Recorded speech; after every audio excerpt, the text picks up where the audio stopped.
মক্কাৰ পবিত্ৰ ভূমিত ঘটিল এক আজব ঘটনা, যাক লৈ বৰ্তমান সমগ্ৰ বিশ্বতে চলিছে ব্যাপক চৰ্চা।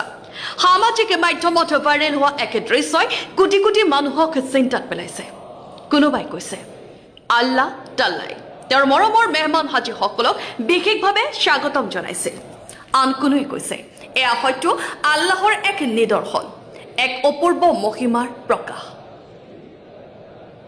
হজৰ আটাইতকৈ গুৰুত্বপূৰ্ণ দিনত যেতিয়া লাখ লাখ হাজী আৰফাৰ ময়দানত একত্ৰিত হৈছিল, সেই সময়তে আকাশত দেখা গ'ল এক আচৰিত দৃশ্য। হাজাৰ হাজাৰ চৰাই একেলগে উৰি আকাশত গঠন কৰিলে এক সুন্দৰ আকৃতি। দূৰৰ পৰা চালে যেন স্পষ্টকৈ লিখা আছে লা ইলাহা ইল্লাল্লাহ বুলি। দৃশ্যটো দেখি বহু হাজীৰ চকুত আনন্দৰ শ্ৰু বৈ পৰিল। বহুতে মোবাইলত সেই মুহূৰ্ত বন্দী কৰিবলৈ ব্যস্ত হৈ পৰিল। মুহূৰ্ততে ভিডিঅ' আৰু ছবিবোৰ সামাজিক মাধ্যমত বিয়পি পৰিল। বিশ্বৰ বিভিন্ন প্ৰান্তৰ মানুহে এই দৃশ্য দেখি বিস্ময় প্ৰকাশ কৰিলে। কোনোবাই ইয়াক অলৌকিক ঘটনা বুলি বৰ্ণনা কৰিলে, আন কোনোৱে ইয়াক আল্লাহৰ শক্তি আৰু মহিমাৰ এক স্মাৰক বুলিও উল্লেখ কৰিছিলে।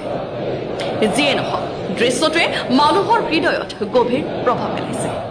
আল্লাহৰ স্মৰণে মানুহক একত্ৰিত কৰাৰ এই দৃশ্য সঁচাকৈয়ে মনোমোহা। এই ঘটনাই পুনৰ এবাৰ আল্লাহৰ জিকিৰৰ গুৰুত্ব স্মৰণ কৰাই দিলে। লা ইলাহা ইল্লাল্লাহ কেৱল এটা বাক্য নহয়, ই হৈছে ইমানৰ মূল ভিত্তি। আৰু সেই পবিত্ৰ কালিমাৰ নামেই যে আকাশত প্ৰতিধ্বনিত হৈ উঠে। টেক্সট ৰিপৰ্ট যমুনা আইনি।